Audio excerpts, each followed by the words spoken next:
दोस्तों, मेरा नाम उत्तम कुमार है। मैं झारखंड में एक आदिवासी इलाका का सुदूर गांव का रहने वाला हूं।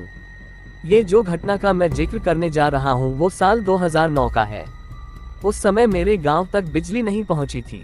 2016 में जाकर हमें बिजली देखने मिली। उससे पहले मेरे गांव में रात को घनघोर अंधेरा छा जाता था। शाम को अंधेरा होते ही बहुत कम लोग बाहर देखने को मिलते थे।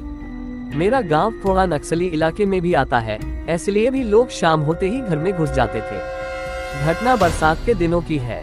एक दिन मैं अपनी साइकिल से कुछ सामान खरीदने एक छोटा सा मार्केट गया था, जो कि लगभग 9-10 किलोमीटर दूर है मेरे घर से। सामान खरीदते खरीदते पता ही नहीं चला कि कब अंधेरा हो गया।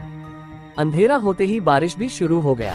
ऐसा बारिश था जो कि रुकने का नाम ही नहीं ले रहा था। बारिश के चलते मुझे दुकान के सामने रुकना पड़ा। रात को करीब 9.30-10 हो गए थे। उस समय बारिश थोड़ी कमी लेकिन थमी नहीं थी। जब तक पूरी तरह बारिश ना रुके मैं जा भी नहीं सकता था, इसीलिए मजबूरी में मुझे रुकना पड़ रहा था। लगभग 10 बजे मार्केट पूरा सुनसान हो रहा था। मैं अकेला वहां अपने साइकिल और सामान के साथ था। फिर रात को करीब 10.30 बजे बारिश पूरी तरह रुक गई। मैं खुश होकर भगवान का शुक्रिया अदा कर रहा था, लेकिन मुझे क्या पता था आगे जो होने वाला था उसके बारे में। बारिश रुकते ही मैं घर जाने लगा था, लेकिन कीचड़ और पत्थर के कारण मैं ज्यादा स्पीड से नहीं जा पा रहा था। ऊपर से एक हाथ से टॉर्च लाइट और एक हाथ में हैंडल। कुछ देर जाते ही मेरी नसीब मुझे दगा दे गई।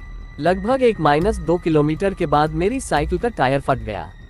मेरे पास कोई और चारा नहीं था सिवाय साइकिल और सामान को ठेल कर जाने के अलावा। बरसात के दिनों में रात के करीब 11.30 हो गए थे, जो कि काफी डरावने होते हैं। मुझे भी बहुत डर लग रहा था और मुझे अभी भी 5-6 किलोमीटर पैदल घर जाना था। गांव पहुंचने में करीब 2-3 किलोमीटर बाकी था और टाइम करीब 12.30 हो रहा था। उस समय मुझे कुछ बारात में बजने वाले बैंड की आवाज सुनाई दिया। मैं खुश हो गया और सोचने लगा चलो लोग हैं इधर और ऊपर से बाराती। मेरा डर खत्म होने लगा था। जैसे जैसे मैं करीब जा रहा था मुझे आवाज जोर से सुनाई दे रहा था। मैं खुशी से जा रहा था, लेकिन ये जो खुशी थी वो डर में बदलने वाली थी, मुझे जरा सा भी अंदाजा नहीं था। जैसे ही मैंने करीब पहुंचा जो मैंने देखा उसे देखकर मेरे पैरों तले जमीन खिसक गई। मैंने देखा कि जो बर्ती थे उनके न सर थे और न पैर सीधे थे। बिना सर और उल्टे पैर उन्हें देखकर मैं बहुत डर गया था।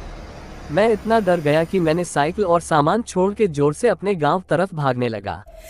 2 किलोमीटर का रास्ता मैंने 10-15 मिनट में तय कर लिया था। घर पहुंचते ही मैंने माँ और अपने पिताजी को सब बताया। वे भी सुन के हैरान हो गए।